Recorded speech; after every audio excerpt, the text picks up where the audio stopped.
Well, Chris, we're happy to welcome you back. Just to give everybody here a little bit of a sense of Chris's sort of background a little bit. He's a former executive at Google, one of the very first investors and largest stakeholders in Twitter. As well, a very similar position in Instagram, and an early involvement in the role, similar role at Charity Water. And all of these sort of seem to, well, we're going to learn about how they all connect and why they're relevant to our conversation here today. And also, most notably, he was part of a very select group and with the Obama campaign as a technological advisor, communications strategy. He also worked in, I believe you said policy? Yeah. And so maybe we can talk a little bit about sort of your many hats that you wore during the Obama campaign and kind of roll from there. Sure. I guess like part of what I would mention is that even the term select group was kind of a, it didn't really fit the frame of the Obama campaign. I mean, I think one of the unique things we built there was a culture that was really flat. In fact, we would even have conference calls that would have thousands of attendees on them so that people could hear directly from the head of the campaign about our next move. And there was this culture there of kind of trust people until they've given you some reason not to trust them. The default is push that responsibility out to the people at the edges of the campaign. So we built a tool where 4 clicks from the front page of mybarackobama.com, 4 clicks later, you were making calls to undecided voters in Nevada and Pennsylvania. Wow. Without any real training or without anyone standing over you. I mean, it just showed this amazing kind of trust and respect of the everyday people who are getting involved in the campaign. And so that's why it's kind of funny. The word select group is was even a little antithetical to how we did things. Was that a new strategy that you were employing? I mean, how did and also how did a president like to sign off on that kind of? Well, he wasn't a president yet, but I think it was kind of new in that I think it showed that traditionally politics have been so orchestrated with talking points handed down from on high, and they still are. On the Republican side, I mean, that's what helps the 24-hour news cycle. The Republicans are very well unified on Rove's talking points that come out every morning. They hit them really hard. But at the end of the day, there's a lack of authenticity and genuineness there, and there isn't the groundswell of organic support that you get on the other side of the house. And so I think what we saw in the Obama campaign was if you give the people who've walked on, who want to give you a few hours to help out, if you actually show them the respect and make them feel like stakeholders and trust them in their judgment and give them an opportunity to go relate to other people in the community directly, that's how you win. And so I'm involved in the campaign again this time, and I'm confident we'll win, even though we're up against all this nasty dark money. It's Romney doesn't have anyone on the street. He doesn't have field offices of people who care and are willing to go talk to their neighbors. And I think that was it was a key insight of the Obama campaign, and it's also why they'll win again. And you were involved in field office work as well as the sort of top-level strategy work. Yeah, I think I'm one of the only people who worked at all levels of that campaign. It's interesting. Like I drafted, wonky policy on technology and media and telecommunications and stuff. Then I was a surrogate who was allowed to go speak on his behalf. And I got to tell you, that's the scariest thing ever because as a surrogate, all you can do is screw things up. Like if you say the right thing, if you say the right thing, then people have this totally unmemorable evening and they go about their way. But if you say the wrong thing, you're the lead-off story on Fox News. And so that's as nervous as I've ever been. But I'll even say there, one of the things that was interesting was when they first tapped me to be a surrogate, again, I freaked out. I was like, wait, I haven't had any training. Nobody's told me what to say. And they said, it's too late. You have to go get to Eastern Washington to give a talk. They'd assembled a couple thousand people there, and no one had ever actually trained me in anything. So I looked up the platform and tried to print it out and cut it up on index cards and memorize it all on the plane up there. And what I soon realized in going through this exercise was that I actually, memorization is for things that don't come authentically to you. We play these games to trick ourselves into remembering things that don't actually kind of spring from within. Whereas when I took a step back from the platform, I realized these were all things I actually believed in. And these were all things that if somebody had asked me for my opinion, that would have been my common sense answer. And so it was interesting. I was able to kind of put down the notes and take the stage and just speak from the heart about why I supported the now president. And again, I think that was the kind of a hallmark of that campaign, as well as some of the other movements we'll talk about, was that, you know, again, in reference to the 24-hour news cycle, like, it's very frustrating the way that we see kind of a culture of dishonesty and manipulation, you know, come to the forefront, and it definitely captures some people. But I think one of the things the Obama campaign got right was never underestimating the American people. You know, and I think there's a certain class elitism that happens sometimes when, you know, Rove gets really tricky with his talking points and thinks he can kind of pull one over on Americans. But Americans aren't stupid. You know, every now and then we make bad decisions, and we think about the short term or the long term. But ultimately, the Obama campaign knew not to talk down to people, and I think that's why they won, and they will again. That's interesting, because I think that's a great leaping off point to some of the other projects you've worked on, particularly Twitter, where it seems like it's developing an opportunity to empower large numbers of people that maybe have never had a voice before, but are now getting a chance to get comfortable with just allowing their common sense response, or it's like they get that reflection right back. Was that really me, or was I trying too hard? Or it's like a great tool for that. You know, I found for myself that was really like, it was social media on that level was almost a great, you know, exercise or an addition to my yoga practice. You know, it's like, that's interesting. I mean, Twitter is remarkable in the same way Instagram is too, because if you think about the history of publication, you know, the ability to publish or even record a thought for centuries was rarefied. It was literally reserved to some monks who had actually studied letters. You know, before that, maybe it was like actually chiseling characters into stone. But we get to Gutenberg and we have this press, but still it's an elite class that has access to that press. As you move on through history, increasingly technology allows the bar to lower. You know, you've got a bunch of authors working for newspapers and magazines, but it's still not accessible to the common person. And then the age of blogging comes. As long as you have enough money for a then very expensive laptop or desktop computer, an expensive internet connection, can write in full, well thought out paragraphs. You know, you've got regular people creating content now. And Twitter was this big leap to, let's build the world's most accessible platform for self-expression, for for publication. And what's interesting is that's why it started with the weird limitation of 140 characters. That's actually rooted in the SMS packet is only 160 characters, and we needed to leave some of that room for addressing, you know, for where your handle is and who it's intended to be seen by. And so Jack came up with this 140 character constraint, and what it did by being rooted in SMS is, you know, there aren't any phones on the planet that can't connect to SMS, and so now that bar was lowered so that anybody could be a contributor.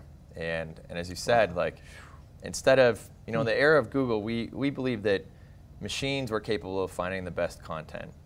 And the best content resided on the sites that had the highest reputation. So our machines were constantly trying to establish the reputational value of a site, right? But as we know, sometimes sites have great things to say and other times worthless things to say. And so Twitter evolved to say, look, we'll give you some sense of the reputation of an individual, of a site, of a publisher, of an account. But really what we're going to do is break up that content and allow each of those thoughts to live on their own, and let the community curate which thoughts are special. And so you could have a legitimately weak signal on that network, a person with only 50 followers. But if you have, you know, either you emote something, you know, very sincere and authentic and genuine and in the moment, or you have a great thought, or you observe something, it floats right up. And suddenly some of the weakest signals in the world are amplified by this network. And it was, you know, it's been amazing to see how many people contribute on Twitter. The funny part is, though, when you meet with new users, the number one objection they have, the number one fear and anxiety is, what would I ever tweet about? You know, what do I ever have to say that anyone would care about, right? And it's a challenge because it actually keeps people from using the service sometimes, even though you could just hang out and, you know, digest other people's tweets. But Instagram actually solved that a little bit. How so? Well, people still feel a lot of anxiety when it comes to typing full sentences. You know, there's a lot of pressure there to punctuate. I resemble that remark. Yeah. Whereas everyone feels capable of taking a picture. And particularly if you can put a funny filter on it, you know, now it looks like a good picture, right? and it's true. And so suddenly you've got tens of millions of publishers, of producers, of contributors, who are you know, and the funny thing too about Instagram is it tends to be very present and in the moment, right? I mean, Twitter. Sorry, I'm laughing because I'm this guy. I'm like, I've gone through all this whole arc. Yeah. No, but it's amazing, and once again, that's kind of lowered the barrier to entry to being a contributor, right? And that's why it's actually, I don't know if any of you have kids who are middle school age, but it's blowing up in middle school. It's you know, I mean, literally these demographics of kids who are, you know, struggle with writing as much. But I mentioned we're friends with Jamie Oliver, the chef. He's dyslexic. His tweets were always a disaster. I mean, they were just impossible to decipher. He's an amazing, thoughtful guy, but he can't type for shit. Changing the world, giving us good food, right. but right. Best practices for schools, but Instagram reveals he is one of the most just visually compelling people you've ever encountered. I mean, and just so you take all of the energy he has around food and his mission, and you combine that with his images, and they're still captioned really poorly, but you get a real sense of who he is. Same, I work on the board at Tony Hawk's Foundation, and Tony got into Twitter pretty early, but you see now with Instagram, Tony's at his peak in terms of building that community around him. So I think about all these things and their interrelatedness. You know, I think like the arc of my career and the projects I work with, and you know, as much as politics and these web tools may not seem totally related, they absolutely are inextricably. Not just because the politicians are advertising on Twitter now and it's a place where an audience is, but you'll actually see the culture by which we created these companies and the way we interact with each other there, and the way we the cultures we create within each company, and the evolution of the product is from one to the next. I mean, it's not an accident that the guys who started Twitter came from Google, and the guy who started Instagram came from Google and Twitter. And I think we're going to continue to see this evolution, actually. It's interesting because you started to talk about culture. I'd like to sort of understand a little bit more about we were briefly touching on that earlier about how really more than just that it's horizontal and flat, but what does it really mean to share information across the board, to empower everybody that works there in a horizontal way, and what does that mean? Because it seems to be that cultural experiment that's now been sort of verified is now starting to populate, Charity Water, like you said, it's changing the landscape of NPOs and, forever. What is it about how that, what is it about your experience and now facilitating that? Can you talk a little bit about that? Yeah, I mean, I think one of the things you brought up that's important is sharing information. Before I worked at Google, I worked at a startup that had 35 employees. And even in such a small group, we had a caste system. And there were people who were deemed worthy of knowing how well the company was doing or not doing. And then there were the plebes who had no access to that information at all, right? Even though we were all working essentially in the same room, there was this culture of hiding information from some of the employees. The result, some of those employees act childishly. You've set this expectation that you're not worthy of telling you the secrets of this company, and so they don't act like stakeholders, they act like employees who punch a clock. I get to Google, which by the time I left in 2007 had 18,000 employees, huge organization, I mean behemoth. And yet the culture at Google was share everything with every employee irrespective of their relative rank. So this means the chefs, the receptionists, the security guards, everybody has access to the full information of the company. And so Eric, Larry, and Sergey would get up on stage every Friday, review everything we did as a company that week, introduce all the new employees, do full unbridled Q&A without any PR or lawyers in the way. And actually every couple months, they would actually show the slides from the board meeting that had just taken place. And this is a public company. They'd show their secret slides from the board meeting to thousands of people. And only once in the 4 years I was there did we have any material information leaked to the paper. Instead, by showing everyone in the room that respect, that trust, and starting with, look, we may be at different stations in our lives and our careers, and the relative hierarchy of this company and our relative financial well-being, et cetera, but you're a person who's here to kick ass with me to try and make this thing better for for users, for the community, for ourselves, et cetera. And so I need to show you that trust. I need to show that respect, that I'm going to give you all the information you need to not only get your mission done, but also be inspired by what the rest of the people here are doing. And that kind of mutual sharing creates just this fantastic culture where we think we built on it at Twitter. Biz Stone, who's one of the co-founders of Twitter, led an exercise of the company and kind of establishing the core values of Twitter. And one of the things that he and Evan Williams came up with was this rule that always assume your coworker has the best intentions. Like, we've all been in arguments at work, right? We've all kind of knocked heads in a meeting or something like that, and we're on the same team, right? But you find somebody at work and you're like, that guy's such a pain in the ass, like he doesn't.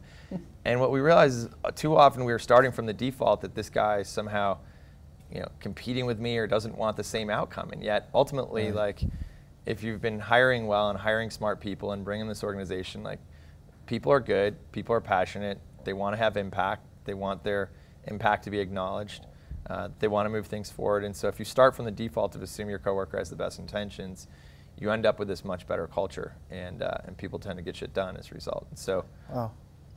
I mean, that's a message we hear so much, throughout the festival, doing classes and our yoga teachers, and it's so often it's really, start from that highest place, start from the place that there is an inherent good that is who we are. It's not even something we have to cultivate. I mean, at our deepest core relationship, that's what we are. We're. And I think what you'll find too, I mean, in my limited exposure to yoga, but is, and this is a parallel too, is that in each of these organizations, people always come and want to pay us lots of money to show up and speak and teach them how to be innovative or creative. And I'll take the money, but the reality is, I'll be your surrogate. Yeah, exactly. Share a little. The reality is, it's always there. Like, inherent in any group in this room right here is innovation and creativity. What we've done in the modern American workplace is gotten in the way of it. We've built the roadblocks to that happening. We've built all of this hierarchy. We've built bosses who don't have their own job except to be a boss. And so their only job is to kind of make your day busier and give you homework. And yet we've constrained information so you don't have everything you need to be effective. We've not given you the materials and the tools you need, and we've limited your focus and not given the idea to kind of pursue related ideas that might actually lead to something cool. And so in each of the companies that we were talking about, and then I'm an investor in 75 other startup companies, and in each of those we do everything we can to just get out of the way of the natural innovation that's going to take place. I mean, when you move from the assumption that way too often, like, people are lazy, entitled, want to do the minimum effort. When you move to the other end of the spectrum and you assume, like, actually people want to kick ass, they want to succeed, they want to have some impact, they want to come here and contribute, they want to feel like they moved the ball forward, they want their contribution to the bigger picture acknowledged and recognized, and they want to feel like they're a stakeholder and they have some worth. Like, when you move to that as the default, you can remove so many layers of management and bullshit, and people will rise to the expectation you place for them there. And so it's the same kind of thing. I mean, it's there isn't any secret formula there. It's kind of just get out of the way. Yeah, we were talking a little bit about this before, and it reminds me of, I have a lot of friends that are Waldorf parents, and Rudolf Steiner seemed to be really insidious about sort of occupying the parents with learning so much, and taking on such a role of growth and learning that they didn't have the time any longer to project and get in the child's way of natural intelligence, natural development occurring. And they seem to be, like, great minds have observed this. I know you're a fan of Buckminster Fuller. I'm a huge fan of that. And so much what he would say, like, mystical patterns of integrity, like this, we just have to sort of wake up to and get out of the way a little bit and just listen. Yeah. And, and what you're describing too seems to me there's a deep inherent actual experience that you guys have had that you can transmit that trust. It's not something you've read, it's not something I heard someone else is doing it, let's try it. There's something actually authentic happening inside you guys that's able to really empower yourselves, impress yourselves that way first. Yeah. And also, once you've experienced that, it's hard to go back to another traditional workplace, right? So. Yeah, I could imagine. So it's interesting. I visited the the Obama campaign headquarters in Chicago just a few weeks ago, and I realized they weren't doing a Friday all-hands meeting where the whole company gathered and the guys working on the campaign would go over what was accomplished that week and do Q&A. And I mentioned it to Jim Messina, who runs the campaign, and he said, you know what's funny? Everyone from Silicon Valley who works here has mentioned this to me already. And so he's like, I think I should, I should look into this. And I basically grabbed all the people on the campaign and was like, you need to demand, the Friday check-in. But at Google it's called TGIF, at Twitter it's called Tea Time. But I defy you to find a company in Silicon Valley that doesn't do all employees gather on Friday for a full, transparent check-in on where the company is. And once you've had that, to not have that kind of insight and that direct connection to the powers that be, or to the so-called the esteemed levels of the hierarchy, it's weird. And so we've been lucky in that, with the cycle of kind of the ups and downs and the rebirth of companies in Silicon Valley, there's been this proliferation of Googlers. So there's just ex-Google people, Zooglers they call them sometimes, but who have now gone out to, they're within Facebook and they're within Zynga and they're within LinkedIn and they're within Twitter and a lot of these big companies, but they're also starting a whole range of startups. And so with each generation, some people are improving upon that. At Google, we did a process where every Friday you would type down 5 to 10 things you accomplished that week and 5 to 10 things you hope to accomplish next week. And that was a way of sharing with your peers and with everybody else there, this is what I'm accomplishing, this is what I'm working on. Square, the company founded by Jack Dorsey that's in the payment space, they actually, every single day of the week, they play Reveille, like literally the old kind of bugle call. And you stand up, they're called stand-ups, and you get together with a small group of people you're working with, and you talk at 9:30 in the morning about what you did yesterday and what you're going to do today. Like just that really basic check-in. It's not a meeting, it's not a bullshit like, oh, I got to go get my coffee and sit through this thing. Like they expressly don't sit so that it doesn't take very long, and it doesn't, it doesn't have to take longer than it needs to take. But that check-in and that sharing and that transparency is, it's an improvement upon, Google's system. And I think we're going to continue to see that the focus on bringing the best out of these people and bringing the best out of these workplaces is going to be a core advantage that Silicon Valley has, and hopefully it'll continue to proliferate beyond the walls. It's interesting to me because I just had a realization about so much of this is, so many of these companies are based in sort of ethereal ideas almost, or communication strategies of interconnectedness. And in some ways I feel like these ideas are reclaiming an original derivation of the word corporation, corporal, like humanizing it, making it a body, an interconnected. Well, Mitt Romney did a good job of that too, with corporations are people, yeah. But yeah, no, that's. I was referring to it slightly. Yeah. But I mean, this seems like it's establishing a sense of. I mean, most of these lie in intellectual property. They're not typical brick and mortars, not making widgets per se. So, but some of their greatest value seems to be from within, and then the outpicturing is the empowerment of giving people choice, which is power, or the ability to communicate and share. All of these across the board. I mean, you were, how is it? I came to know, actually was first introduced to you on Twitter because very early on, and as it was rising, you put out a call to be able to make a difference with Charity Water. And I went through the process, and I realized it had never been so available to me to connect with something so meaningful, so quickly, so eloquently. And I thought, wow, that's an amazing use of technology, or it really gave me a high, to be able to, like, I had a rush, like I rode a wave, or like I had done something, there was adrenaline in it. Yeah. And how did you take, like, how do you distill the ability to give people that, like you said, 4 clicks, you're counting it, like you're aware of that user's experience. It was about 3 too many too. No, but with Charity Water, Scott Harrison, who started Charity Water, is just a singularly inspiring person. And one of the things he realized is that charity's done, I mean, there are a bunch of realizations there, but one is that in most places, charity is seasonal, right? Before the end of the year, we think about who we're going to give to so that we get the write-off in that tax year kind of thing. And so the charitable appeals all happen between like Thanksgiving and Christmas. And that's where everyone's trying to hit you up. And the radio is overrun with ads about you can donate your car to whoever. And yet there wasn't an ongoing engagement with charity. And so that was one realization you had. Number two is that there was no real sense of where your money was going. And not only did that feel lame because you're contributing to something and you think it's going into the ether, but also the psychology of that is it actually discourages you from giving as much as you might otherwise give because you don't see the incremental benefit of giving more. I mean, if the Red Cross makes an appeal and says, please give us what you can, and let's say you actually have $1,000 to give, you're ready to make a big contribution of $1,000.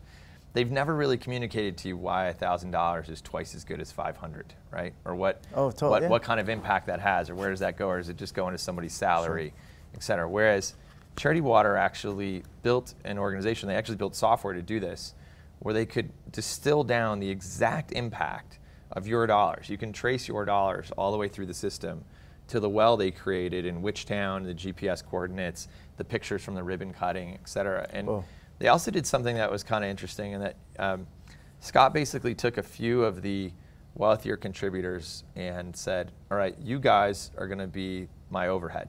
You're going to cover all of the office, the travel, the paper, the rent, all that stuff, so that every dollar that comes in from a contributor goes right to a project. And it sounds funny, and it's actually like that money's in two separate bank accounts, by the way. Like it really does, like, I've seen so many other charities that I've mentioned this to say like, oh, come on, that's just kind of an accounting trick, isn't it? And you're like, no, it's weird. Like all the overhead money goes into one account and pays the bills so that every single dollar that's contributed to a project goes to the field. And so you can trace that. And now you know the exact impact of your $20 and how many people it actually can help and in which village and where and how. And you get continual email updates from that project. And so now what happens is, instead of just giving 20, you actually dig a little bit deeper and you give 40 or 60 or 80. And you can see the the increment, the metric, and how what you've really affected. Yeah, and that's amazing. And then on top of that was just that fundraising tools traditionally haven't really been personalizable. They've been like, hey, give to this site, and yet you realize the most effective voice for raising money is the voice of the individual who's launching that campaign, right? I mean, he could take all the money that Charity Water has and launch a series of infomercials, and he's a very compelling speaker. But that's not going to get you to give like an appeal from a friend, an appeal from someone you know, why it matters to them, what their personal connection to that issue is. And so that was another key insight that he had there. But I mean, Charity Water, I think, has reestablished an entirely new level of how a nonprofit operates. And now what's funny is Scott is the most in-demand speaker at any nonprofit conference. I mean, the Livestrong guys fell all over themselves to have Scott come in and train them on how to rebuild that organization, and it snowballs. And so that's another, I think of him as like kind of the Google cultural ambassadors that are moving out and changing the way companies are built. Scott is like this nonprofit ambassador who's changing the way that nonprofits are built. Do you feel like he had the vision for all of these ideas, or did he have the good fortune of meeting people like you and people who could distill, okay, essentially this is what you're looking for, and really help that process, or how did that? Yeah, so Scott, his personal history, I don't know if you know it, but he was he was kind of the douchiest club promoter in the history of New York City. I mean, just like really, really kind of, he'd spam your, if you needed to fill a club, he could get it filled, bridge and tunnel, et cetera, as well as celebrities. I mean, he was doing bottle service at these clubs, selling a bottle of vodka for $10,000. And one day he was just like, God, I have the most meaningless and shallow life in existence. And so he took off and he went to Africa and he lived on the Mercy ship doing, a surgery ship off the coast of Liberia. And he's a great photographer, so he was their resident photographer. And when he came back to the United States, he realized he couldn't get back into bottle service and that kind of stuff. So he decided to start Charity Water. And so one of the reasons why Charity Water's branding is so great, their media is so great, their logo is so great, is that's what he does, that's right? It. Hospitality. And it's amazing. He is. I mean, he's fully dedicated himself to it. It's amazing. But he identified what his talents were. His talents were getting people together, getting them excited about an idea. Charismatic. Yep. And then in doing so, working with the NGOs that actually have bulldozers and drills and stuff like that to put these wells in place. But he identified his strength and he played to it.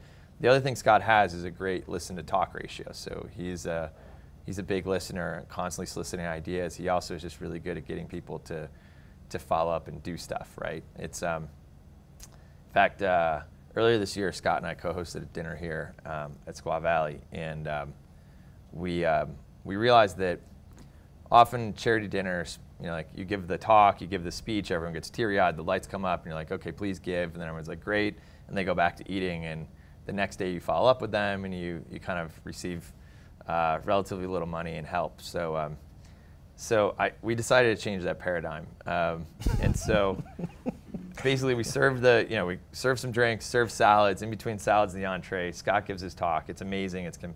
You go to charitywater.org and you'll see the most compelling videos, and you should watch them alone because you will choke up. That's good. And so he gives this, lights come up, and I say, hey everyone, do me a favor, take out your cell phones. And everyone's like, okay, and they take out their cell phones. I'm like, start a new text message for me. And they're like, okay, and I'm like, start it to this number, 646, blah, blah, blah, blah, blah.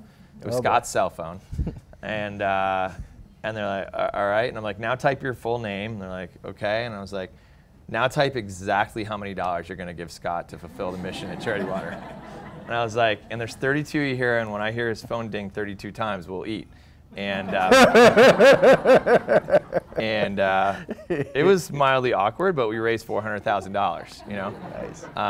That's great. Whereas, other events you follow up the next day and everyone's like, I really liked the wine and it was great. Maybe I'll check you guys out someday. So, yeah, he's an innovator and it's been fun to work with him. So you're right about everything you described goes back to process methodology. Like you keep finding new ways to have that same conversation. Like even the mildly awkward moment there is really another, like, how do we take that and bring it down to one click away? Like 3 clicks was too far for that fundraiser dinner. We need to go 1 click. Yeah, that's friction, right? I mean, it's funny. I mean, to even kind of take a step up from what we're talking about right now. Too often in business, on the web, in media, music, we get separated from our emotional connection to something and the opportunity to buy it or participate in it later. So think about music that you hear on the radio, right? So the traditional release schedule for music is that an artist goes and they preview a track for like the regional marketing managers for a label. Once they've come out of the studio, they preview it. Then they show it to they play it for the heads of radio stations. Ultimately, the heads of the radio stations push it down to the programmers who start playing it a little bit. So you hear that single from that artist that you're like, oh my gosh, this is a new Beastie Boys single. I'm really fired up about this. And then we could watch this at Google. We could watch the search traffic. You'd be like, oh my God, new Beastie Boys single. And you'd search for it, but you couldn't get it. Like they wouldn't sell it to you, right? It just wasn't available for purchase. It was only on the radio.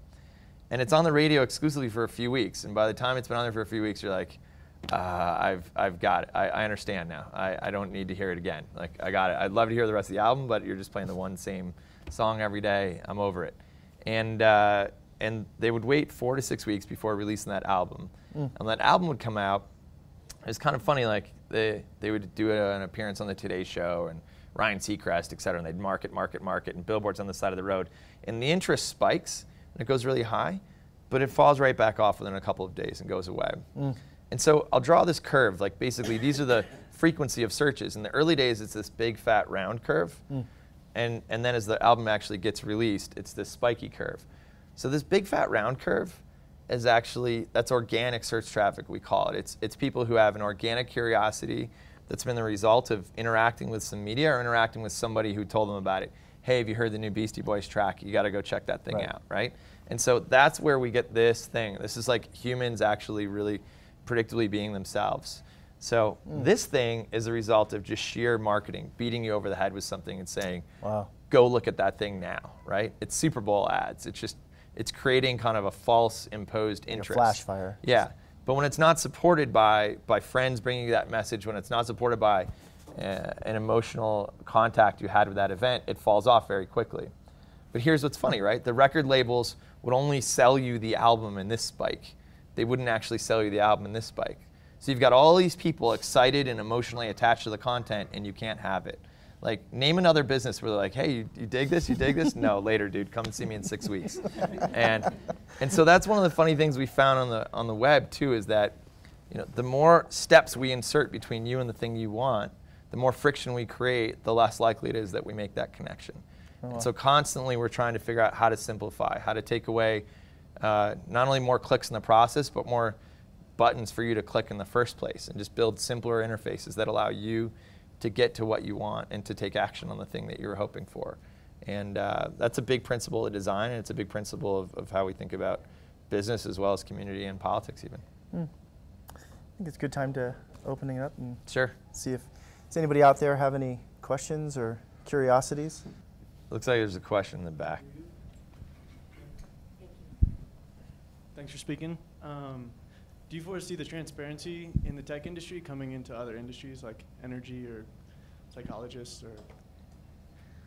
You know, if everyone heard the question, do you see the transparency in the tech industry kind of moving into other industries?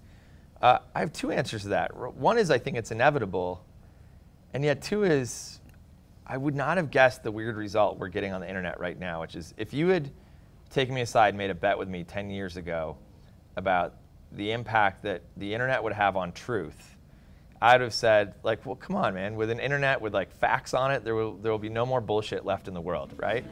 Like, we will in a bullshit-free zone because the answer will be there on the web. And yet it's kind of, I would have lost that bet massively, right? The internet has allowed for the complete proliferation of just total and utter nonsense within these echo chambers that continue to kind of recycle it. And so, so I think, like, you know, like,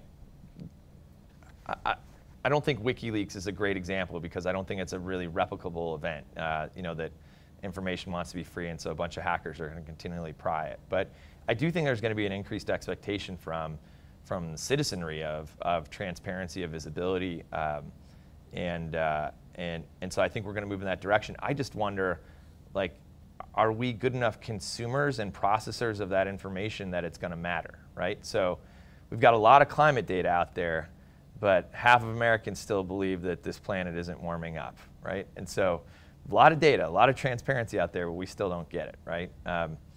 You know, and I'll tell you, this is going to sound like a radical idea, but it's been something I've been chewing on lately. I'm not sure transparency is always the greatest thing. And I say this as someone who has built my entire career building for more transparency around information, like trying to make all the world's information accessible.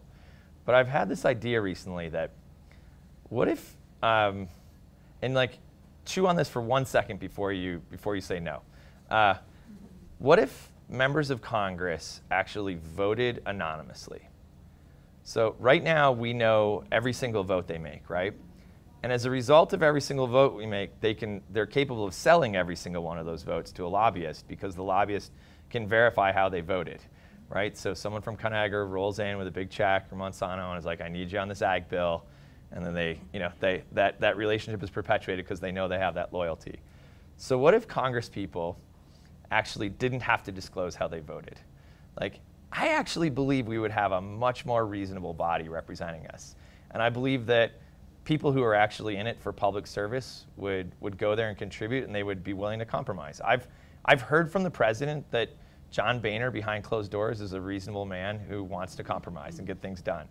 I actually kind of sympathize with the crappy situation he's in because he's got a class of crazy Tea Party freshmen who won't listen to a word he says and think that compromise is defeat and failure. And so I'm curious, if you got all those people in a room and let them vote without telling anybody, I actually think we might end up in a more reasonable position. So anyway, it's a radical idea, and but so the short answer is, like, of course I think we're going to get to more transparency, but I think we need to be better at consuming and digesting this information, or it's not going to matter. Looks like there's a question up front here. Hi there. I just have a quick question. I work at a company where we're trying to get social media tools kind of rolled out and get more people using it instead of having the work we're doing locked up in emails and like it's kind of lost to the greater good. So obviously things where, you know, Facebook like where you have social media but within companies can be really beneficial for sharing ideas, crowdsourcing knowledge and all that. But it seems very difficult to get people who don't think that way to see the value in it and somehow get that grassroots movement going when it's not friends, it's more coworkers. I don't know if you've seen or tried to deal with some of that ever. Yeah, there's a great company called Yammer that Microsoft just bought that I wasn't involved with, but Yammer was kind of like Twitter plus Facebook plus GroupMe for inside your company. So it was a place that you could speak about confidential projects, et cetera, but with inside the walls of your company with other people who were either working on those projects or were subject to the same non-disclosure agreement you were. But what ends up happening is it became kind of the cultural hub for a lot of companies. So TechCrunch, the tech publishing site, kind of like the biggest of all the tech news sites, all the employees of TechCrunch kind of Yammer is like their dashboard. And that's where they're like, hey, who's going to cover this story, or what are you up to, or I'm on this, or does anyone have a source at this place? And it's this constant kind of like loose affiliation camaraderie throughout the day to help each other get their jobs done. And it has the ability to store files, et cetera. I mean, it's not a pitch because I'm not involved with the company at all, but I think those tools, as they relate to getting jobs done, actually end up adopting themselves in a weird way. I think trying to sell that to an enterprise software manager and then push it down never works, right? And that's why we still have so many BlackBerries out there, and why so many people are still carrying 2 phones, because the iPhone's not officially permitted by their workplace, et cetera. Like, so trying to sell top down doesn't work, but increasingly you'll find like within the enterprise, within these big companies, are young people who are technologically friendly, who realize that collaboration tools make sense and start using them. And that's one of the reasons why Microsoft just paid over $1 billion for Yammer. They realized that working on your Word document or your Excel spreadsheet alone without a collaborative environment, without it being able to bounce information off other people, is kind of an exercise in futility. And so I think we'll get there. I mean, there's a lot of fear, like one poorly written social media message on behalf of a brand can really suck, right? I mean, inevitably, like, just bad stuff happens around tragedies. The Aurora shootings will happen, and then you'll have like some restaurant be like, "Hey, we're shooting for a great weekend," and you're like, "Oh shit!" Like that was really poorly timed, right? And it was probably some 23-year-old recent college grad who screwed that up, et cetera. And so there's understandable trepidation about social media, particularly from the branding side. But within the company, there's just no excuse. It's really, really helpful, and that's why I think you'll see Dropbox is now being kind of qualified as enterprise level technology. Just makes it so easy to collaborate and share around stuff like that. And you'll see more of that stuff happen. I think it's inevitable. So until recently, I was a medical director at a homeless clinic in Arizona. And I ultimately decided to leave because, it was an arm of the public health department in Maricopa County. And there was a lot of resistance, I felt, to innovation. I thought, it's surprising how many homeless people have access to social media and email and social media and that sort of stuff. But I wanted to tap into that. And I think there was a culture I was bumping up against that was not interested in innovation and just doing the same old thing. Have you found governmental entities that are more open? And I think the other piece of that is generationally, there are people who are maybe older or maybe less experienced with social media who are afraid of it. And do we just have to have a turnover of generations before certain organizations can look at things in a new way? So I don't know, just general questions. Yeah, a couple of things there. So first, I think you pointed out something really important about how homeless people have access to social media. It's really funny. Like I tried to cover all of San Francisco with free Wi-Fi, which I failed to do, like, because the city wouldn't give me permission to give them $17 million of free Wi-Fi for all citizens. And a lot of the objection came from rich white people who said that poor black people didn't know how to use the internet, and that poor black people didn't have access to the devices to get on the internet. And so I showed them how, when we covered Mountain View with free Wi-Fi, not only was it used, but it was used most actively in the poorest parts of the community. And that when I went and gave, when I did like introductory sessions on the internet, they were disproportionately attended by, actually majority of the participants were Hispanic and native Spanish speakers.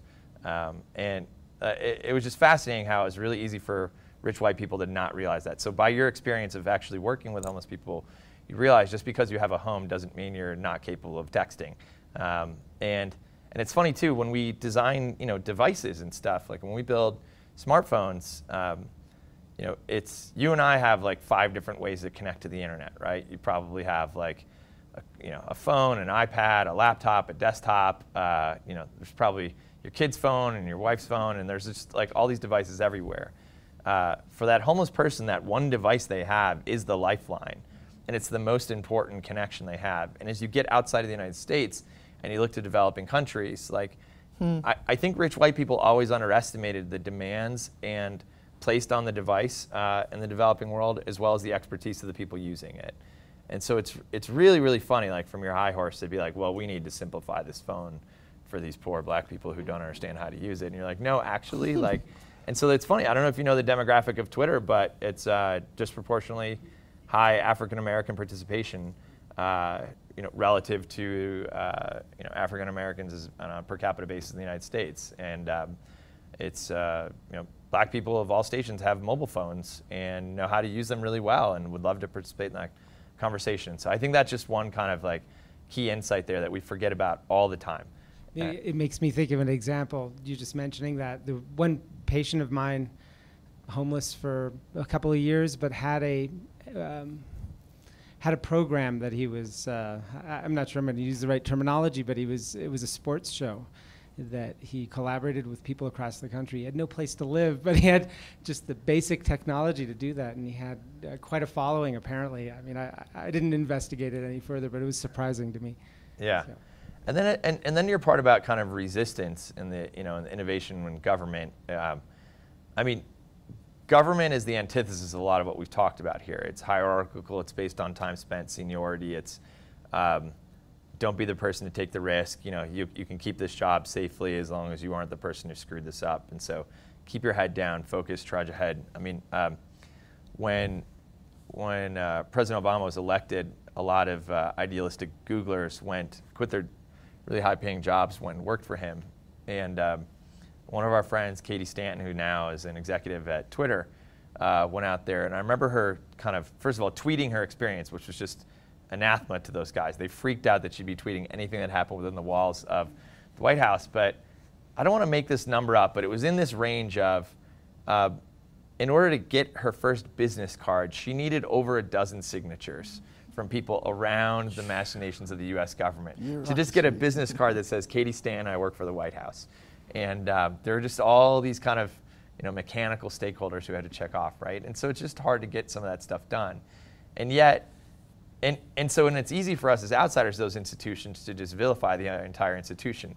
When you actually get there and start working with these people, you realize they give a shit. They want to show up and have impact. They're creative, they're talented, like they've just been beaten down, right? And so when you talk about, is there a generational shift? I like working, most of my entrepreneurs are 20 to 24.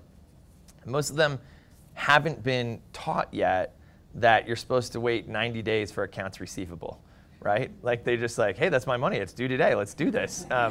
And like they haven't been just beaten into the traditional machinations of enterprise business.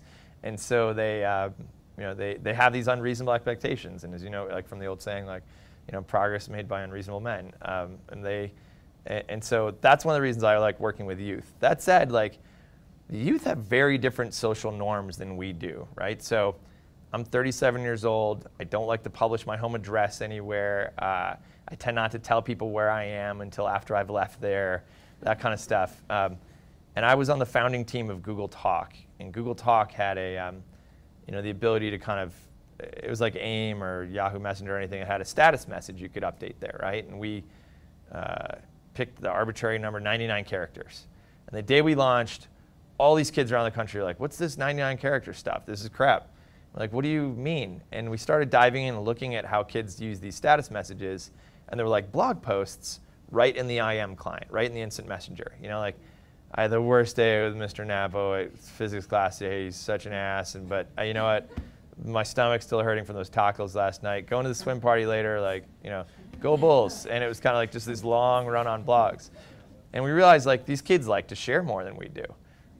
There's no doubt about it. And this happens with each successive generation. There's just a norm of sharing more publicly. I mean, the Facebook wall is interesting. Like, I'm sure most people here have a Facebook account. Like, if I were going to make arrangements to hang out with somebody, that would be done by private message for me. But all of you have seen kids write with each other like, hey, what are you doing? Nothing. What do you want to hang out? Yeah, 6 o'clock at the movie. And you're like, and kids are doing it on Twitter too. And I'm like, I can't believe you're publicly disclosing where you're going to be. Oh my God, that's such a security risk. But I may have told the story. My dad's a small town lawyer.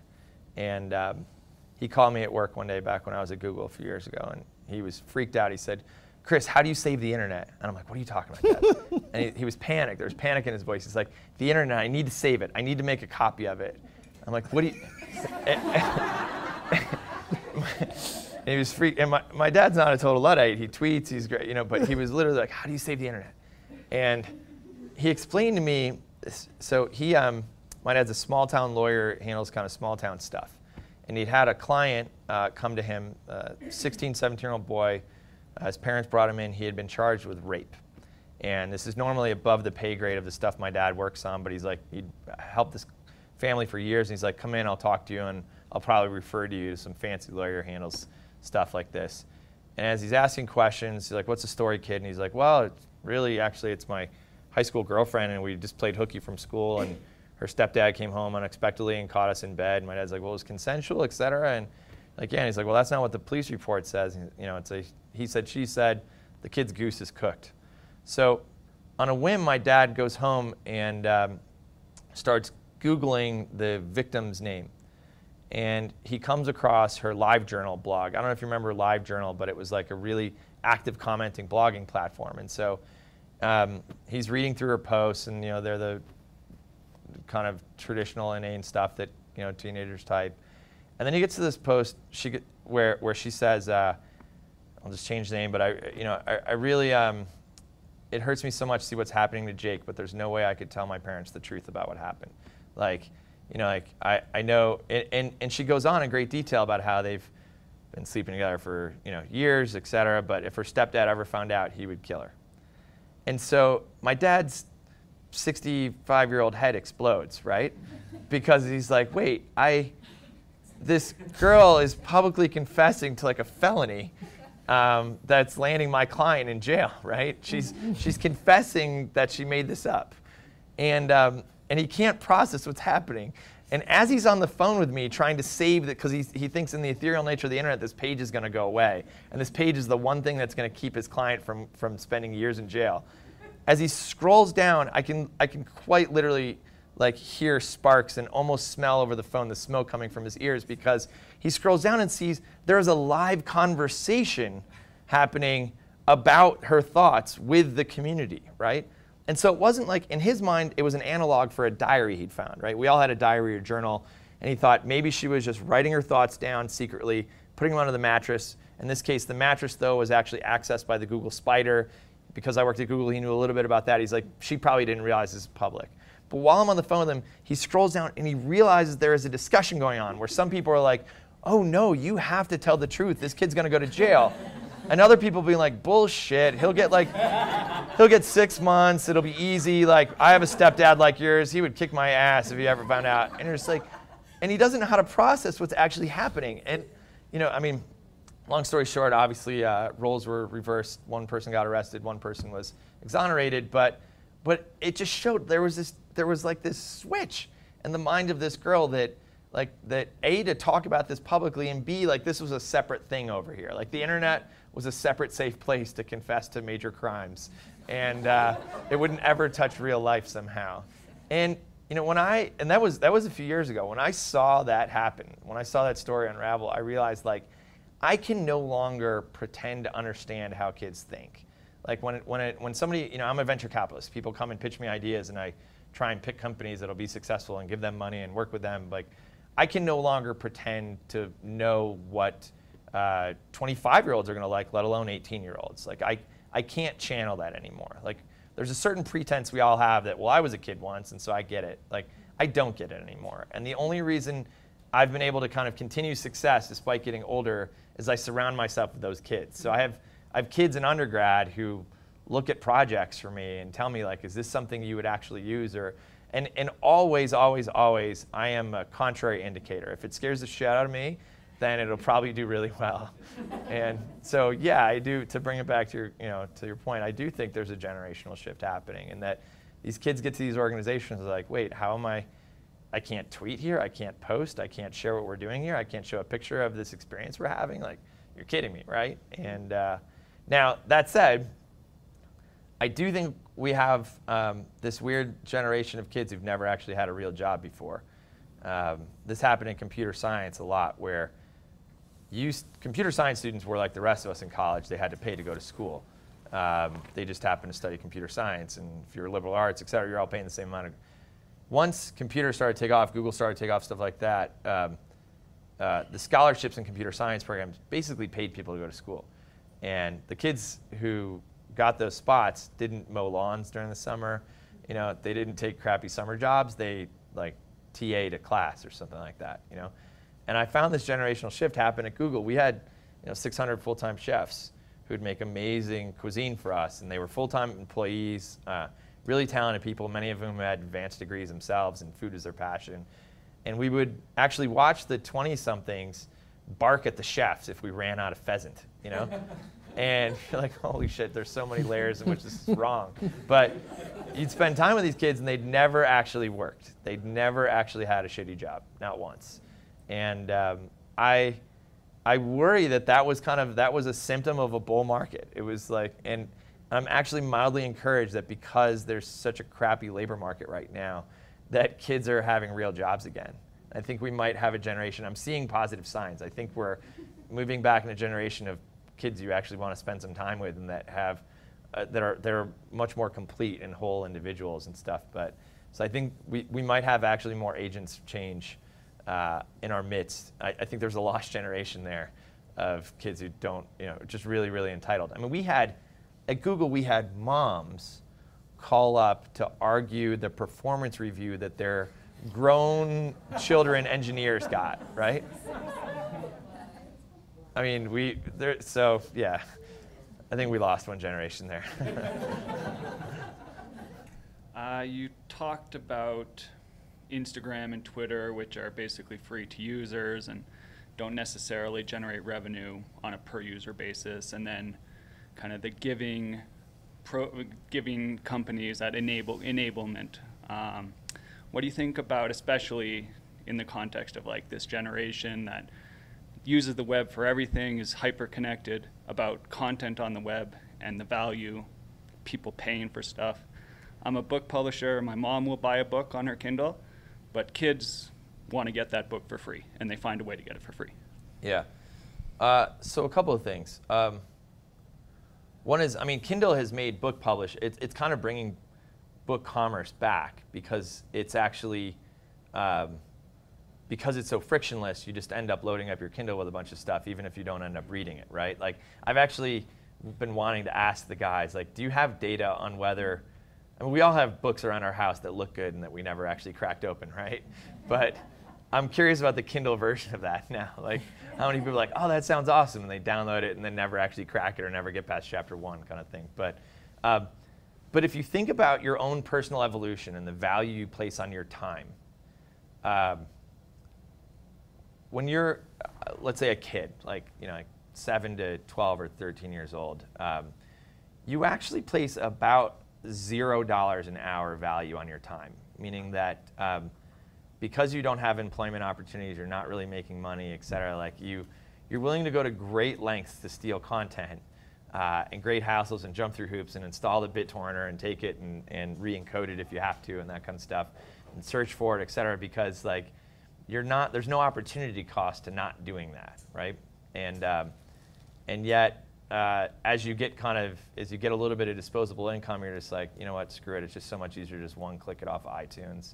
And so you get to this point where you're like, wait, it is free somewhere else, but frankly, like, I'm just kind of grown up and I don't have patience for this shit right now. I just want to hear Steely Dan, right? And so you just like, and so what you'll find is that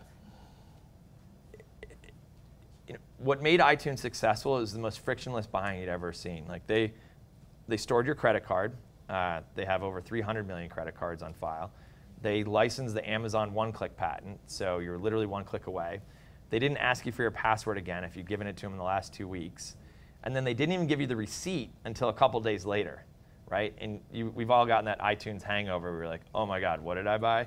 Like, I had a couple beers and started buying 80s music and got a little carried away. And so it's, by making it frictionless, they've actually promoted all this commerce that happens. I mean, I like to support small town local merchants. Like, I think particularly you live in a community like Truckee and you realize, like, if you're not buying from the people here, there isn't going to be much of a town called Truckee anymore. But it is fascinating when you have the Amazon app in your pocket, how quick and easy it is to buy things. Like it doesn't ask you for any permissions. You find the thing you want. If it happens to be on Amazon, like a friend of mine will make a product recommendation. I'm like, oh, that sounds good, and I can have it in 24 to 36 hours. Bang, done. Like, that kind of friction leads me to engage in so much commerce that my wife complains about how much cardboard we end up with in our backyard because of all these Amazon boxes, right? And it's weird. And so I think, like, what we're going to see is that the frictionless charging for content, particularly when, to go back to what we talked about earlier, when you're emotionally attached to that content and they give you the opportunity to buy it right then, when you've either heard about the book or you've experienced the first chapter and you feel invested, to be able to frictionlessly one click away own that stuff because your payment credential is already stored, that's going to save the paid for model of publishing. But don't ever count on kids to pay for stuff. They don't have money and they value their time at zero. And so, I mean, I've always wondered why, when I'm watching an episode of Breaking Bad, right, and I'm really into it and it's feeling great, and the commercial comes on, I want the, you know what, fuck it, take $1.99 from me right now and just show me the rest commercial free, right? Like, now, if you ask somebody like ahead of time, like, hey, would you pay $1.99 per episode for Breaking Bad? They're like, it's kind of a lot of money on top of my cable bill. But if you're in the episode and you're wondering if Walter's going to get shot or not, and you feel like emotionally attached to it, like you're like, click, click, click, take my money. I want to see what happens next, right? And so it's, I think like the media companies will get their heads around that more, but I think you're going to see it in publishing more and more and more. Okay. I have a question for you. So with the proliferation of Instagram and Twitter, everything is real time, right in the moment, right now. And as a yogi, that's kind of interesting how that sort of transcends both the idea of being present. But my question for you is, what do you think that it's doing for the human experience? Everything, in the right now. I laughed when I actually discovered what latergram meant. It meant, like Instagram that wasn't taken like right now. It was taken 3 hours ago. And, to have to denote that it was taken 3 hours ago is like, mind-boggling. So, what do you think the impact is on the human experience of that? It cuts in two directions. One is as someone who's creating a post, authoring like a tweet or authoring, like taking a photo and posting it to Instagram, there's actually this incredible heightened awareness that comes with experiencing a moment, distilling it in a way to share, like focusing. I mean, as you walk through the hike and you think about the images that you see and capturing that and sharing it, it kind of like, it allows you to take the magic of a moment and invite other people into that moment with you and make it a shared experience. And so I actually think that's enriching. But what cuts the other way is that this dopamine response cycle that we all have. So it tends that we don't just share this stuff out just to share it. Like one of the dangerous aspects of sharing it is we share it to see that other people saw it and liked it and gave us a pat on the back and high-fived it and felt like we got their approval. And when we see them interact with our stuff, we get this dopamine response that's like, oh, hey, people care about me, they're listening, they saw my stuff, maybe I should produce more. And it's that dopamine cycle that gets us to pull our phone out and check to see if we, like every time you get a new email message, even if it's spam, you actually get a dopamine release that's like it's like winning a small lottery. So like there's clear data on this. Like refreshing your inbox and seeing a new message, even if it's a new message telling you to get back to work or whatever, like you get this weird little charge like, oh, hey, there's a message for me. Oh, I'm special. And so we get caught in this cycle where it's very easy for our production, our content that we put out there to be done for the sake of hearing, of gaining the approval of others and hearing from other people like that, that we're good and we're listened to and we're heard and acknowledged and valued, et cetera. And so that's the cycle that can actually pull you way out of presence, right? And so we see it happen a lot. I mean, luckily the community self-polices a little bit. Like, did you see the hashtag humble brag? When people are, a humble brag is when somebody tweets like, oh, I feel so humbled and honored that, the president's awarding me this Medal of Freedom. Like I'm just so, and you're like, oh yeah, you didn't really tweet, like you're just letting us know you got the Medal of Freedom. Thank you. So people respond with humble brag, like it's, you're bragging and pretending you're humble about it. But it's very easy to kind of be drawn out of the moment and be obsessed with like. I actually support latergrams. I think latergrams are great. Like, I was at the concert with everybody else last night. I took a couple of cool photos. I could have pulled away and gone to the wings and been like, let me edit this photo. Which filter looks best? Should I crop it? What would be a funny caption, et cetera? But I would have missed the next 3 songs. And so I think latergrams can be helpful in kind of like sharing that experience still, but not while you're still experiencing it. But I think generally, like, Dave and I met virtually. I was riding my bike across the country. And being able to kind of share the ideas and the emotions of riding my bike across the country and just the visual experience and what I was feeling with the encouragement and the feedback loop from people who were out there actually made that experience, it heightened it, it made it more intense for me, and it actually allowed me to focus on kind of the challenge and the mission and accomplishment of it all along the way. And I feel like it really enriched it for me as well as for my, I have over 1 million followers on Twitter, and so I kind of have a big audience that hopefully I'm adding something to their day rather than taking away. But my wife and my friends would be the first to tell you it's easy for me to get caught in that loop though, where I'm like, I post, I wait like 2 minutes, and then I go to see if anyone favorited it or retweeted it or replied to it or like, I care,